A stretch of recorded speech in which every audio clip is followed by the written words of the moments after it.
Olá meus amigos, olá minhas amigas, fala galera de todo o Brasil, chegamos com mais uma aula, mais um encontro, aqui estou de novo o professor Brian, pedindo licença para entrar na sua casa ou onde quer que você esteja, sempre levando o meu trabalho e a prova concursos até você, legal? Que alegria e satisfação ter sua companhia, chegamos ao nosso terceiro vídeo da nossa série de resolução de questões do INSS Banca do CESP, que é a banca organizadora dos grandes e dos maiores concursos públicos, inclusive o concurso do INSS, legal? Se você não assistiu, convido você a assistir a série, porque são 4 vezes, a gente está chegando na terceira oportunidade, e juntos a gente está tentando desbravar esse universo desconhecido por muita gente, que é o universo do raciocínio lógico, legal? Já falei qual é o objeto de estudo do raciocínio lógico no vídeo 1, mostrei algumas características sobre proposições e falei sobre uma das ideias mais cobradas em concurso, que é a ideia da implicação do condicional, sempre resolvendo questões e trazendo para o lado aí da ideia de como o CESP cobra, legal?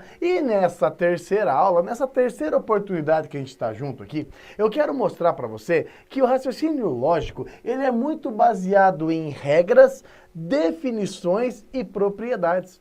E aquela história de que lá na hora eu vejo e que depende exclusivamente de interpretação é uma ideia equivocada. Para falar a verdade, é uma ideia muito errada e superficial que os candidatos têm sobre raciocínio lógico. Essa história de que, lá no dia eu vejo, lá na hora da prova a gente vê qual é a lógica, não é bem assim. Existe uma série de regras, uma série de normas que você precisa saber para fazer uma excelente prova de raciocínio lógico. Eu comento ao longo da produção dos vídeos, eu comento ao longo do nosso curso completo de raciocínio lógico, que eu convido você a fazer com a gente, além de todas as outras disciplinas. Eu comento que o dia da prova é um dia onde você vai fazer a aplicação de conceitos. Lá na hora da prova, não é hora de aprender nada, não é hora de entender nada e principalmente não é a hora de definir nada. Negativo, você vai lá no dia aplicar as regras que você já aprendeu. E é muito fácil entender por que o pessoal não tem êxito em provas de raciocínio lógico.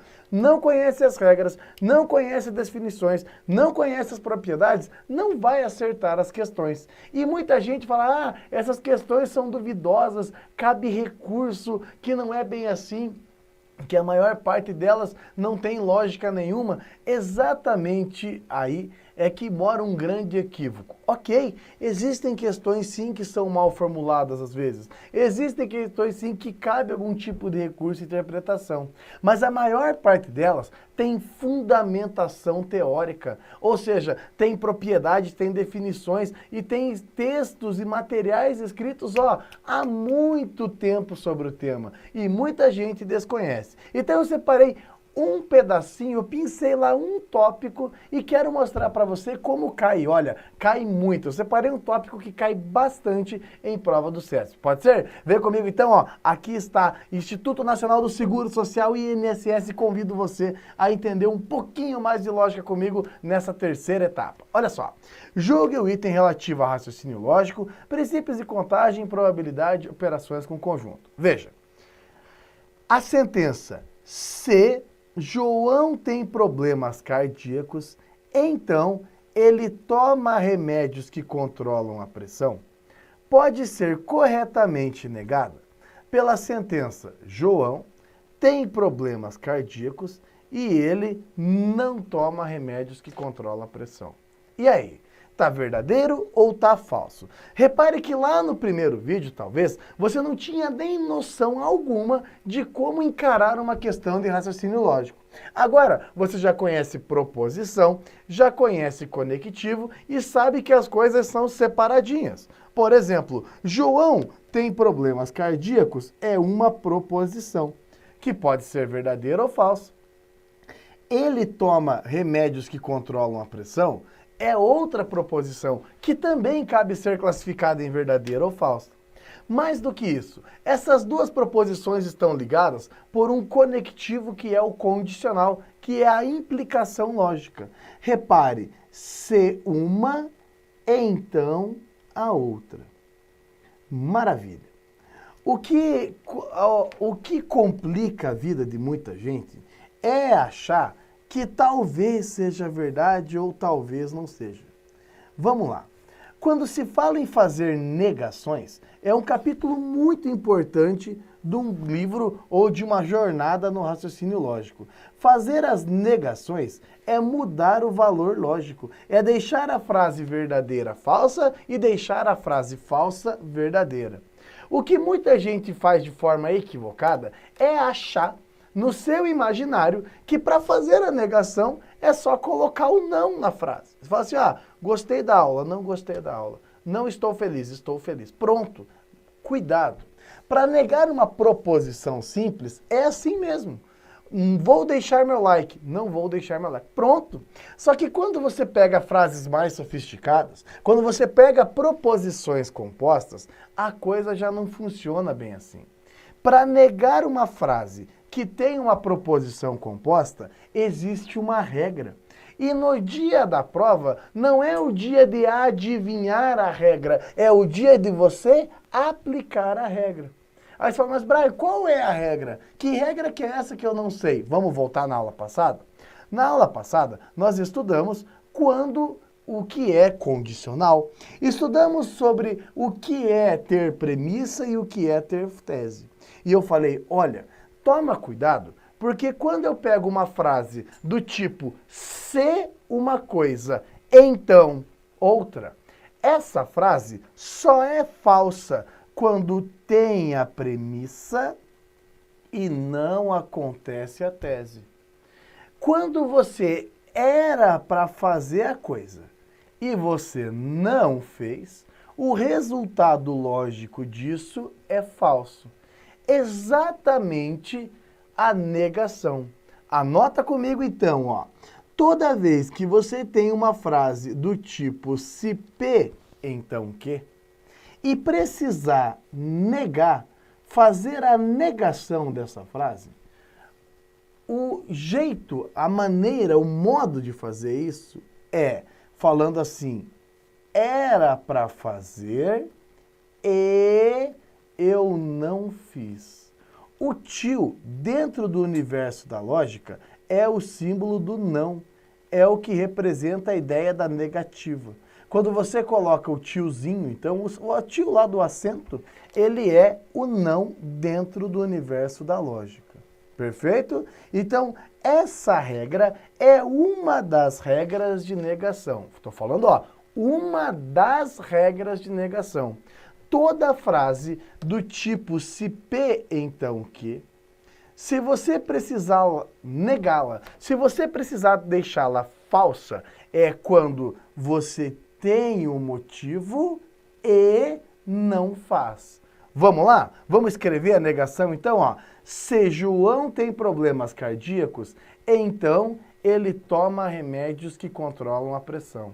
Para negar essa frase, eu tenho que dizer assim, olha, o João, ele tem um motivo. Ou seja, eu falo, João tem problemas cardíacos. Ele tem que se preocupar. Tem problemas cardíacos. E, mesmo tendo a premissa, ele não faz a tese. O que é não fazer a tese? E ele não toma remédios que controlam a pressão. Perfeito? Ele tem motivo, ele tem a premissa e não cumpre a tese. Veja certinho, João tem problemas cardíacos e ele tem que se preocupar e não toma remédio que controla a pressão. Exatamente a aplicação da regra. Portanto, a questão está certinha. Perfeito? Essa é uma das tantas regras que tem no universo do raciocínio lógico, a negação do condicional, uma das mais cobradas em prova CESP. Acontece a premissa e não acontece a tese. Quero ver se você entendeu, vamos para mais uma. Olha lá, em campanha de incentivo à regularização da documentação de imóveis, um cartório estampou um cartaz dos seguintes dizeres: o comprador que não escritura e não registra o imóvel não se torna dono desse imóvel. A partir da situação hipotética, considerando a proposição, olha lá, se o comprador não escritura o imóvel, então ele não o registra? Seja verdadeira, julgue o item a seguir. A negação pode ser dita se o comprador escritura o imóvel, então ele o registra? E aí, essa frase, essa proposição, essa questão, você marcaria ela como verdadeira ou marcaria ela como falsa? E aí? Muita gente fala que é uma pegadinha. Cara, não tem pegadinha. Tem regra. Se a regra for aplicada, a questão está certa. Se a regra não for aplicada, a questão está errada. Mas eu confesso para você que muitos candidatos se deixam levar por desconhecer a regra. Olha o que muita gente pensa. Ele fala, puxa, tem um não aqui, tem um não aqui. Na frase que ele está pedindo a negação, ele removeu o não e removeu o não também. E aí ele vai lá e marca como certo.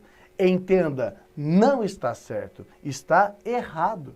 Porque a regra que faz a negação fala assim, ó, todo condicional tem premissa e tese. Premissa, então, tese. Para negar um condicional, não é negando a premissa e negando a tese. Quando você nega a premissa, você fala que não tem mais compromisso nenhum. Lembra, se a esmola é demais, o santo desconfia. Se a esmola não é demais, você lava as mãos, já não tem mais compromisso. O que nega condicional? O que garante que a frase não será cumprida ou garante que não foi feito? O comprador, olha lá, o comprador não escritura o imóvel, ou seja, ele cumpre a premissa e ele o registra. Se acontecer do cara não escriturar o imóvel, ou seja, se acontecer a premissa e não acontecer a tese, e mesmo assim ele registrar o imóvel, aí estaria negado, aí seria feito a negação. Não é o caso, e aí fica visível que o CESP foi pegar lá na malandragem aquele que levou para o dia da prova a ideia de que é só colocar o não e tá tudo certo, ou é só tirar o não que está tudo certo, tudo bem. Não é por aí, tem regra. Qual é a regra? Pensa, se prometi, então eu vou cumprir. Se eu prometi, então eu vou cumprir. Como que eu nego essa frase? Quando eu prometo e não cumpro. Legal? Essa é uma das tantas regras que tem dentro do raciocínio lógico. Separei essas duas para você porque cai muito em provas do CESP, tem muito potencial de cair hoje e sempre, porque infelizmente não é todo mundo que se dedica como você a aprender um pouquinho mais sobre raciocínio lógico. Legal? Obrigado pela parceria, obrigado pela companhia. Vamos fazer a nossa terceira paradinha. Já já a gente volta com o nosso último vídeo da nossa série Questões de INSS, Questões de Raciocínio Lógico, mais CESP, mais problemas já já para você. Fica comigo que eu já volto, tá? Um ótimo estudo a todos, um forte abraço, tchau, tchau!